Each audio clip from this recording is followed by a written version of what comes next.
दोस्तों, आप सभी को मेरा सलाम, नमस्कार, गुड मॉर्निंग। मेरा नाम रियाद और आप देख रहे हैं ऑनलाइन जानकारी न्यूज चैनल को। जैसा कि दोस्तों आप सभी जानते हैं कि चीन और भारत के बीच एलएसी के ऊपर लद्दाख के पास गलवान में जो कल घटना हुई है, उससे पूरा देश कहीं ना कहीं चकित रह गया है। क्योंकि आप सभी जानते हैं, जब हमारे देश की सरकार लगातार लोगों से एक बताने की कोशिश कर रही थी कि एलएसी के ऊपर ऑल इज वेल है, और हमारी कमांडर लेवल की बैठक हुई है और बैठक में सारा मामला शांतिपूर्ण तरीके से निपटा लिया गया है, लेकिन उसके बावजूद अचानक जिस तरह से ये झड़प हुई है, उससे सरकार के ऊपर भी सवाल खड़े हो रहे हैं। खैर, मीडिया की तो बात ही कुछ और है और अमेरिका की भी इस मामले पर एंट्री हो गई है। इसको लेकर के एक बड़ा ऐलान भी किया गया है, जिसकी जानकारी हम आपको देने वाले हैं। 3 बड़ी खबरें इस वीडियो के जरिए से आपको बताएंगे, लेकिन उससे पहले अगर आपको भी लगता है कि चीन को मुंहतोड़ जवाब हमारे देश की सेना को देना चाहिए और सरकार को इसकी परमिशन सेना को देनी चाहिए, तो आप इस वीडियो को लाइक करें, चैनल को सब्सक्राइब जरूर कर लीजिए। दोस्तों, जैसा कि आप सभी जानते हैं कि इस घटना के बाद, जो गलवान में कल हुआ, इस घटना के बाद पूरे इलाके में सेना ने सतर्कता तथा चौकसी बढ़ा दी है।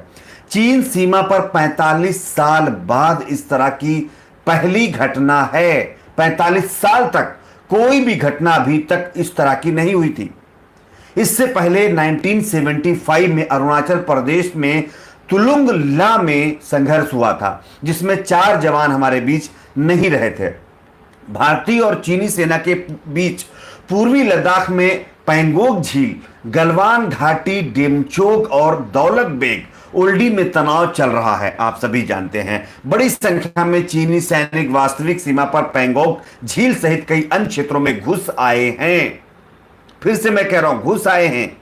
भारत ने इसका कड़ा विरोध करते हुए चीनी सैनिकों को इलाके में शांति बहाल करने के लिए तुरंत पीछे हटने के लिए कहा था। दोनों देशों के बीच इस विवाद को सुलझाने के लिए बीते कुछ दिनों से कई बार बातें हुई हैं और कई मीटिंग्स भी हुई हैं, लेकिन उसके बावजूद भी चीन ने जो कुछ भी किया है, ये बहुत दुखद है। मैं आपको बता देता हूं क्या कुछ हुआ है। सोमवार आधी रात गलवा में भारतीय सैनिकों के साथ चीनी सैनिकों की जो झड़प हुई है, जो 3 घंटे बताया जा रहा है कि चली है, 3 घंटे झड़प चली है, जिसमें हमारे 20 चिराग बुझ गए हैं, हमारे बीच नहीं रहे हैं। आखिर इसका भी जिम्मेदार कौन है, इसका भी हिसाब लिया जाएगा। मंगलवार 12:55, करीब 10 घंटे बाद समाचार एजेंसी के जरिए देश को मालूम पड़ता है कि कर्नल समेत 3 जवान हमारे बीच नहीं रहे, और सेना इसकी पुष्टि करती है 1 बजे, जबकि रात की घटना है ये, मॉर्निंग की। तो आखिर इतनी देर तक ये मामला क्यों छुपाया गया? आखिर जो 20 सैनिकों की बात की जा रही है, क्या रियल में 20 ही हैं या हकीकत कुछ और है? इस पर भी लोगों ने अब सवाल खड़े कर दिए हैं। 1:25 पर रक्षा मंत्री राजनाथ सिंह ने सीडीएस विपिन रावत के साथ बैठक की। तीनों सेनाओं के अध्यक्ष विदेश मंत्री एस जयशंकर भी इसमें मौजूद रहे। चीन का आरोप भारतीय सैनिकों ने सीमा पार करके चीनी की सैनिकों पर हमला किया, यह लगा रहा है। यानी कि उल्टा हमारे सैनिकों को नुकसान पहुंचा करके चीन हमारे ऊपर ही आरोप मढ़ रहा है। लेकिन हमारे देश की सरकार अभी तक चुप बैठी हुई है। सिर्फ मीटिंगें चल रही है गुपचुप तरीके से। सिर्फ मीटिंग करने से काम नहीं चलेगा। जिस तरह से पाकिस्तान के सामने 56 इंच का सीना आता है, यहां पर तो मुझे लग रहा है 56 के डबल 112 इंच का होना जरूर चाहिए।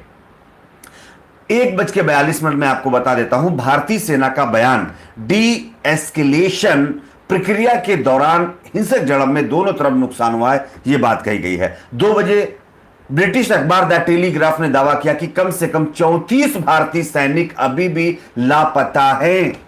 तो आखिर हमारे देश की मीडिया ये मामला क्यों छुपा रही? मैं नहीं कह रहा हूं, ब्रिटिश अखबार द टेलीग्राफ ने यह दावा किया कि 34 भारतीय सैनिक लापता हैं।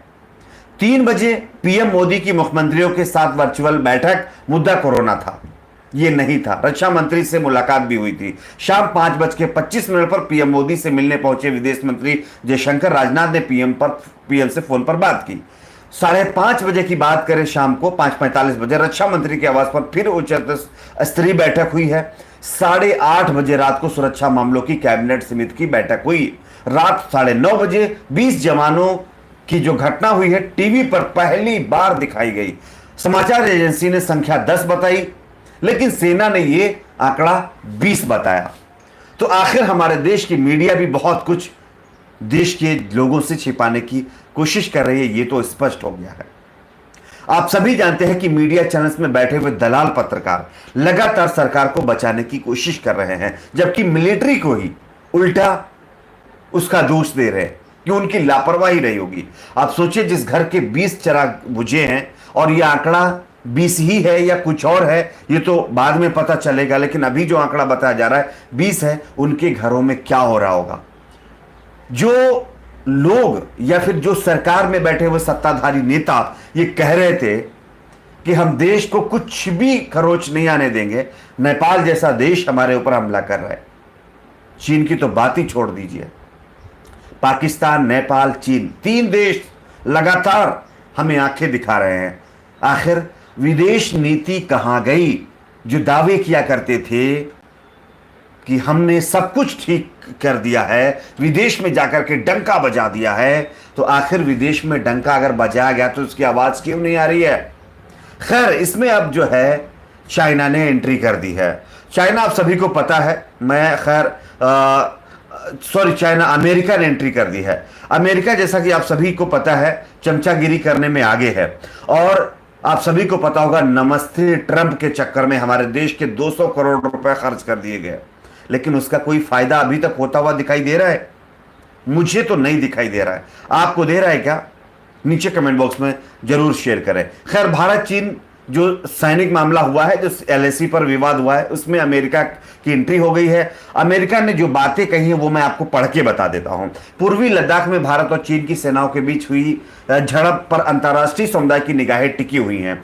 संयुक्त राष्ट्र के बाद अब अमेरिका ने शांतिपूर्ण समाधान की उम्मीद जताई है। अमेरिका के गृह विभाग ने जो हिंसा हुई है उसमें जो हमारे देश के चिराग बुझे हैं, चिराग मैं यूज कर रहा हूं वर्ड, हुई है, भारत के जवानों के परिवारों से संवेदना प्रकट की है। बता दें कि लद्दाख में हुई हिंसा में भारत के करीब 20 चिराग बुझ गए हैं, जबकि चीन के 43 हताहत बताए जा रहे हैं और घायल, यानी उसके आगे क्वेश्चन मार्क आप देख लीजिए, मीडिया चैनल्स में लगाया जा रहा है। क्या उसकी हकीकत है कोई पता नहीं है। ताजा हालात पर अमेरिका ने कहा है कि भारत और चीन ने पीछे हटने की इच्छा जाहिर की थी और हम मौजूदा हालात के शांतिपूर्ण समाधान का समर्थन करते हैं। 2 जून को टेलीफोन पर बातचीत के दौरान राष्ट्रपति डोनाल्ड ट्रंप और भारत के प्रधानमंत्री नरेंद्र मोदी ने भारत चीन सीमा के हालात पर चर्चा की थी। गृह विभाग के प्रवक्ता ने कहा, हम वास्तविक नियंत्रण रेखा एलएसी पर भारत और चीन की सेनाओं के हालात मॉनिटर कर रहे हैं। हमें पता चला कि भारतीय सेना ने अपने 20 जवान हमारे बीच से खो दिए हैं। तो आखिर जब 200 करोड़ रुपए खर्च किए जाते थे नमस्ते ट्रंप कार्यक्रम पर, तब अब ट्रंप सिर्फ शांतिपूर्ण बातें कर रहा है? समझ में नहीं आ रहा है। अरे, ट्रंप तो चीन के बारे में बड़ी बड़ी बातें करता चला है, ऐसा करेंगे, इसको बाइकआउट कर देंगे, ये कर देंगे, वो कर देंगे। अब जब भारत के साथ इतनी बड़ी घटना हुई है, तब सिर्फ शांतिपूर्ण मामले पर बात कर रहा है। अरे, ट्रंप को तो साफ साफ भारत का पक्ष लेना चाहिए। 200 करोड़ रुपए खर्च कर दिए गए हैं नमस्ते ट्रंप कार्यक्रम पर। क्या है आखिर? यूएन ने भी चिंता जताई है, यूनाइटेड नेशन ने भी चिंता जताई है इसके ऊपर। तो सिर्फ चिंता जताने से काम नहीं चलेगा, आपको पक्ष भी लेना पड़ेगा, आपको कड़े शब्दों में निंदा भी करनी पड़ेगी, जिस तरह से चीन ने घटिया हरकत की है। आप सभी जानते हैं कि क्या कुछ हुआ है। मैं आपको बता दूं, इसी को लेकर के कांग्रेस पार्टी की अध्यक्षा सोनिया गांधी ने भी एक मैसेज दिया है देश के नाम। क्या कुछ कहा है हम आपको आगे बताते हैं, लेकिन उससे पहले जितने लोग भी इस वीडियो को देख रहे हैं, प्लीज यार लाइक तो जरूर कर दीजिए प्लीज। कांग्रेस अध्यक्ष सोनिया गांधी ने लद्दाख के गलवान घाटी में चीनी सैनिकों के द्वारा हुई झड़प में हमारे जो देश के 20 जवान हमारे बीच नहीं रहे हैं, उनको लेकर के मंगलवार को दुख जताया है। उन्होंने देश की सुरक्षा और क्षेत्रीय अखंडता की रक्षा के लिए हम सब साथ खड़े हैं, ऐसा ऐलान किया है। उन्होंने एक बयान में कहा है कि लद्दाख की गलवान घाटी में हमारे सेना के अधिकारियों और जवानों को जिस तरह से नुकसान हुआ है और गहरी पीड़ा हुई है, उनके अदम्य साहस और सर्वोच्च बलिदान को नमन करते हैं और उनके परिवारों के प्रति मेरी गहरी संवेदना है। सोनिया ने कहा कि देश की सुरक्षा और क्षेत्रीय अखंडता की रक्षा में हम सब साथ खड़े हुए हैं। लेकिन ट्विटर पर देख लीजिए, सोशल मीडिया पर देख लीजिए, वो भक्त जो पहले 56 इंच का सीना लेकर के बातें करते थे, वो 26 भी उनका नहीं रहा है अब, और उल्टा विपक्षी पार्टियों को टारगेट कर रहे हैं, जबकि टारगेट चीन को करना चाहिए, चीन, पाकिस्तान, नेपाल को करना चाहिए, लेकिन उन पर, इनके मुंह पर मास्क किसी ने लगा दिया, इनकी आवाज बाहर नहीं निकल रही है।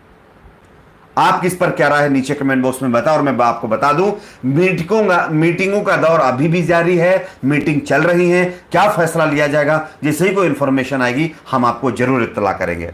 मिलते हैं कुछ और खबरों के साथ। जाते जाते एक रिक्वेस्ट है, अपने जवानों के लिए इस वीडियो को लाइक जरूर करके जाइए।